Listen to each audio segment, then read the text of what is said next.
Mary held the wooden spoon the same gentle way she had held it for more than 50 years when her daughter-in-law, Lisa, walked in and shut the drawer with her hip. "Don't touch my kitchen," Lisa said sharply, her voice slicing through the quiet. Mary didn't turn around at first. She let the steam fog her glasses so she could buy a moment of silence. When she finally wiped them with her sleeve, she saw Lisa standing with her hands on her hips, young, impatient, and already rearranging things. "The towel should hang like this," Lisa added, fixing it with quick, sharp movements. Mary said nothing. Silence was her oldest companion. Lisa moved around the kitchen like someone inspecting a place she owned. Only 27, ponytail pulled tight, face always ready for a fight, she checked drawers and pushed cabinets shut. "Everything needs to look modern. Not old," she said loudly, as though the whole house needed to hear her. Mary only stepped aside. A week ago, Lisa had reorganized the spices. 3 days ago, she moved the cutting boards. Yesterday, she said Mary's tea storage was unhygienic. None of the small changes hurt alone, but together they felt like someone slowly peeling Mary out of her own home. Just then, Mary heard a car door outside. Her son John was home from work. She waited for him to do what he always used to do, walk straight to the kitchen, peek into the pot, kiss her cheek. Instead, from the hallway, he called softly, "Lisa, you in here?" "Not Mom." "Not even hello." Lisa smiled as if she had won something. "I'm rearranging again," she said proudly. "You'll like this better." John walked in, kissed Lisa, and only then turned to Mary with a small, tired smile. "Hey, Mom," he said, as if greeting a neighbor he barely remembered. Mary watched them together, John leaning against the counter beside Lisa, and Lisa touching the cabinets like she had built them herself. "Your mom keeps moving things," Lisa said playfully, though the edge in her voice was sharp. "I'm just trying to keep everything consistent." Mary stood quietly, the words settling inside her like stones. She remembered when that counter held her husband's elbows as he peeled apples. She remembered when her boys ran barefoot through the yard and burst into this kitchen for snacks. Now she felt like a visitor in the very place she had built with her own hands. Later, when Lisa began opening the fridge like a health inspector, she said, "You bought whole milk again. We don't drink that. It takes up space." Mary answered softly, "My husband drank whole milk all his life. I always buy it." Lisa shrugged. Things change. Those 2 words stung deeper than anything before. When John walked past without defending her, Mary stepped out to the back porch. She sat in her old wicker chair and looked at the house, not as it was now, but as it once had been. And while the wind whispered through the trees, a small solid truth settled inside her. She was disappearing in her own home, and she wasn't going to let that continue. Mary stayed outside on the porch for a long time. The evening air smelled of cut grass and pine needles, the same scent her boys once chased barefoot across the yard. She sat in her creaking wicker chair, letting memories rise like soft echoes. She remembered her husband, Robert, promising to fix the loose boards next weekend, a weekend that never quite came. Every corner of that porch held a story. Now, as she stared at the quiet house behind her, she felt the slow truth settle deeper. Someone else was pushing her out one drawer, one comment, one rule at a time.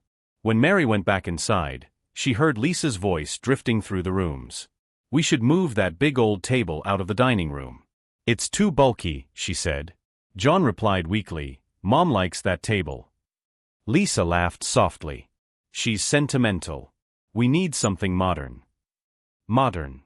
Mary paused in the hallway, her fingers brushing the framed photos of her sons in Halloween costumes, photos Lisa once suggested removing. "They make the place look cluttered," Lisa had said. In that moment, Mary realized Lisa didn't simply dislike the house, she wanted to erase its past. Mary retreated to her bedroom, the only room Lisa had not touched yet. The quilt she stitched by hand lay across the bed, and the cedar chest at the foot held letters tied with ribbon, love notes from a simpler time. She sat on the edge of the bed, her fingers tracing the wooden grain of the chest. For the first time, she allowed the full truth to settle in her bones. Lisa didn't see her, and John didn't know how to stand between them. She whispered into the dim room, "I'm not done here," and the silence seemed to answer back, as if the house itself remembered her claim. The next afternoon, Mary found John standing in the garage, staring at Robert's old tools still hanging neatly on the pegboard. "Your father kept this place spotless," Mary said gently. John smiled in that guilty, boyish way. Just thinking, he said. She studied him, the slump of his shoulders, the tired lines around his eyes. John, can I ask you something? He sighed. Sure, Mom. She stepped closer. When Lisa talks about the house, or about me, do you agree with her? His silence was more painful than any answer.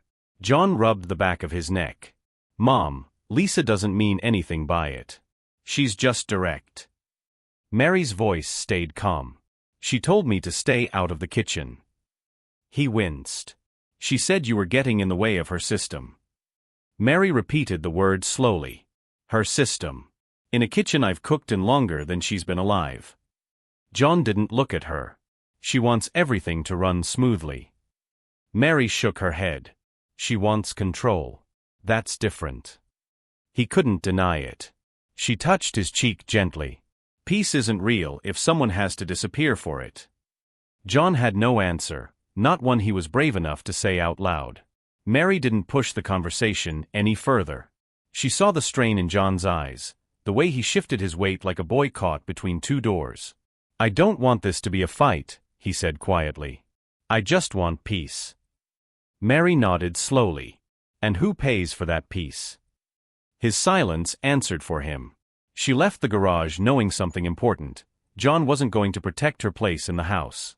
If anything would change, she would have to be the one to change it. 2 days later, Mary woke early, her slippers brushing softly against the hallway floor. She entered the kitchen expecting quiet but found Lisa already there, sipping tea from Mary's own tin, poured into one of her labeled jars. Morning, Lisa said, her voice tight with politeness. Mary reached for her basket of onions and potatoes, but it was gone. Where is it? She asked. Lisa pointed under the sink. I put it there. It made the counter look cluttered. Mary opened the cabinet and found the basket wedged beside cleaning supplies. Mary simply lifted the basket without reacting. Lisa watched her closely, hoping for a protest. When none came, she filled the silence with more control. I've been thinking, she said. Maybe I should handle the cooking from now on. Mary turned slowly. Why? Lisa shrugged. Because you get tired. And honestly, your way of cutting vegetables is uneven. John prefers things tidy. Mary blinked once. She had cooked for John for 37 years. He had never complained once. Later that morning, Lisa found Mary folding towels in the laundry room. You don't need to do that, Lisa said, stepping into the doorway. I've created a schedule. She handed Mary a laminated sheet with color-coded days. Towels on Monday. Bedding on Friday. Mary's name wasn't on any row. I can wash my own clothes, Mary replied softly. Lisa frowned as if confused by the idea. But that ruins the system. Consistency matters. Mary folded the towel anyway. She felt something shift inside her, a quiet crack forming where patience used to sit. By evening, Lisa was still reorganizing. Don't move the living room chair again, she warned. It faces the TV for a reason. Mary didn't answer. She simply watched the younger woman straighten the furniture to angles that felt unnatural and cold. In that moment, Mary finally understood. Lisa wasn't trying to help her. Lisa was trying to replace her. And John, gentle and conflict-averse, followed the loudest voice in the room. The house that once held Mary's life was slowly losing its heartbeat. The next day, Mary's phone rang. The caller ID made her heart tighten. Mr. Taylor, the family lawyer. Mrs. Brooks, he said kindly, I'm reviewing your yearly trust activity. There was a recent request from your son. Mary held her breath. A request for what? He cleared his throat. To adjust management rights of household property, including the home. Mary felt the world tilt slightly. You mean he could make decisions without me? Only if the trust is considered mismanaged, he replied gently. Mismanaged, by her, in her own home. When she hung up, Mary sat perfectly still, the phone resting in her lap. The house around her felt heavy, listening. She remembered Robert's voice, soft but firm, the night before he passed. Don't let anyone decide your life for you, Mary. Not even the boys. She hadn't understood that warning then. But now it rang like a bell in her bones. She rose slowly, grabbed her coat, and stepped outside. Today, she thought, she would not wait for someone else to protect her. By noon, Mary sat across from Mr. Taylor in his quiet office. He looked surprised but respectful. "You want to review the trust?" he asked. "All of it," Mary replied. He opened the thick folder and explained line by line what she had signed after Robert's death. It was clearer now. The trust gave John influence over the house if anything happened to her, or if someone claimed she could no longer manage the home. "Can the house be removed from the trust?" she asked. "Yes," he answered. "If you request it." Mary took the pen with steady hands. Every signature felt like reclaiming a room inside her chest. When she finished, Mr. Taylor stamped the final page. "You now have full ownership," he said. Mary exhaled slowly, almost trembling with relief. "Thank you," she whispered. Outside, the rain had stopped, and the sun pushed through thin clouds, lighting the pavement in soft gold. She walked home with a strength she had not felt in months. Not anger, not revenge, just clarity.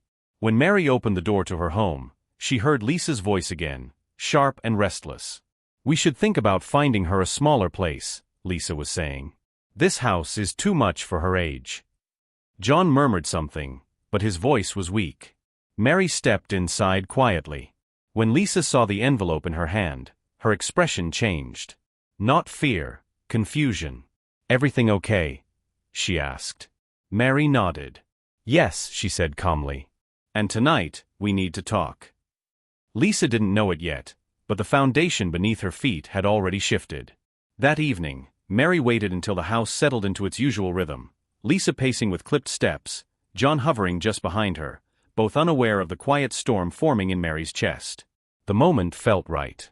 Mary stepped into the living room and said calmly, "Let's talk." Lisa crossed her arms immediately. "If this is about the towel again," "It's not," Mary replied, her voice steady. "It's about this home." John sank slowly onto the couch, sensing a shift he couldn't ignore. "I've lived here 40 years, Mary began. "I raised my boys here. I built this life with Robert." Lisa rolled her eyes. "We know, Mary. But we're trying to create order. A system." Mary nodded. "Yes. A system that pushed me out of my own kitchen, my own routines, my own peace." Lisa stepped forward sharply. "I did all that for harmony. You make things difficult." John whispered, "Lisa," but she didn't stop. "This house needs younger hands." Mary simply answered, "Then you should hear something important." Mary placed the envelope on the coffee table. The papers inside lay heavy with truth. "Today, I removed the house from the trust," she said softly. "It now belongs to me fully." Lisa blinked, stunned. "You what?" John's head lifted in shock. "Mom, you changed the trust?" Mary nodded. "I had to. I wasn't going to let my life be decided behind my back." Lisa shook her head as if clearing a dream. "That's not fair. You should have asked us." Mary looked at her calmly. "You never asked me before changing my home." Lisa stepped closer, voice trembling. "So what now? You expect me to tiptoe around you?" Mary shook her head. "No, I expect respect. This kitchen is not yours to control. Nor the laundry. Nor the furniture. Nor my life." Lisa's mouth fell open. "You're trying to push us out." John whispered, "Mom wouldn't," Mary cut in gently. "I'm giving you a choice. Stay here respectfully, or choose another place to build the life you want. But you will not erase me to feel comfortable." For a moment, the room pulsed with silence. Lisa stared at John, eyes wide and furious. "Say something," she demanded. "Tell her she can't do this." John rubbed his face, shoulders sagging. "Lisa, maybe we have been too much." She recoiled. "Too much? I have been keeping this house alive." Mary tilted her head softly. "A home doesn't need control. It needs care." Lisa stepped back, voice cracking. "You're choosing her over me." John whispered, "I'm choosing peace." Lisa let out a broken laugh, angry and wounded. "Fine. If you all think I'm the problem, I'll pack my things." She stormed down the hallway, her footsteps loud and shaking. John didn't follow immediately. He sat there staring at the envelope, breathing hard. "Mom. I didn't know it would get this far," he whispered. Mary touched his arm gently. "I know you didn't. But silence allows harm to grow roots." He nodded, guilt pulling at his expression. "I'll help her pack." Mary stayed in the kitchen while the sounds of packing echoed down the hallway, closet doors opening, drawers slamming, hangers rattling. She didn't feel triumph. She didn't feel victory. She felt a quiet return, like the house was slowly rearranging itself back into shape. She touched the counter gently, the place where her husband once peeled apples. "It's all right now," she whispered. The house seemed to breathe with her. John appeared carrying a suitcase. Lisa followed behind him, chin raised, eyes red from tears. She looked at Mary but quickly glanced away, pride stiffening her spine. "We'll stay with my sister," she said rigidly. "Just until we figure things out." Mary nodded. "Take your time." Lisa swallowed hard, expecting anger, expecting gloating, but Mary stayed silent. Not cruel. Not soft. Just steady. John paused at the door. "Mom. I'll call you tomorrow." Mary nodded with a warm, steady expression. "I know you will." Lisa hesitated as she stepped out. For a moment, her voice broke. "Goodbye," she whispered, without looking back. "Not thank you. Not I'm sorry. Just goodbye." The door closed gently behind them. The house settled. The air softened. It was as if every room released a long, tired breath. Mary stood alone in the living room, listening. No clattering, no correcting, no rushed footsteps or sharp voices. Only the soft hum of the house returning to itself. She walked through each room slowly, touching the edges of furniture, straightening a photo frame, turning her chair back toward the window. Nothing dramatic. Nothing forced. Just the quiet reclaiming of a life. And as she stood in the center of her kitchen, she whispered, "I'm home." For the first time in months, the walls seemed to whisper it back. The quiet after they left wasn't gentle at first. It was sharp, almost startling. Mary stood in the center of the living room, listening as the silence settled into the corners like dust finally allowed to rest. Slowly, the stillness softened. The house creaked the way old homes do when they exhale, adjusting to a new balance. Mary walked from room to room, not checking for damage, just letting the spaces breathe again. For the first time in months, nothing felt tense. Nothing felt watched. She returned to the kitchen and lifted the decorative towel Lisa had insisted on. Carefully, she folded it and placed it in a drawer. Then she took out the soft, worn towel Robert used for years and hung it in its old spot. As she moved through the drawers, she didn't rush to undo everything Lisa had changed. She wasn't trying to erase anyone. She was simply returning the home to its rightful rhythm. She whispered, "There you are," and the kitchen seemed to warm. Mary cooked dinner the way she had for decades, slow, steady, with uneven cuts and familiar scents. The soup simmered, filling the house with warmth. She set one bowl on the table and sat quietly. She didn't feel lonely. She didn't feel abandoned. She felt present, grounded, whole. The house didn't shrink around her anymore. It expanded. Every corner seemed to remember the hands that built it, the footsteps that shaped it, the love that held it together through storms. After eating, Mary washed her dishes without anyone hovering behind her telling her what she was doing wrong. As the warm water ran, she felt layers of tension washing away with it. She dried the bowl, placed it in its usual spot, and walked through the house again, light switches clicking softly, night lamps glowing. She wasn't celebrating. She wasn't mourning. She was settling. Reclaiming her life wasn't loud. It was quiet, like a door closing gently after a long, difficult day. That night, as she lay in bed, she listened to the familiar hum of the house. She thought of Robert with his rough hands and soft heart, standing beside her in the kitchen all those years ago. She imagined him smiling at her now, proud and calm. "You held your ground," she whispered to the darkness. "I didn't disappear." The house seemed to respond with its small creaks and sighs, the kind that comfort instead of warning. She fell asleep feeling protected, not by people, but by memory. Morning arrived with a pale, warm light. Mary slipped into her robe and walked the hallway slowly, touching the wall with her fingertips as she always did. The house felt lighter, brighter, as if it had been waiting for her to breathe freely again. She entered the kitchen and made herself tea. No rearranging. No correction.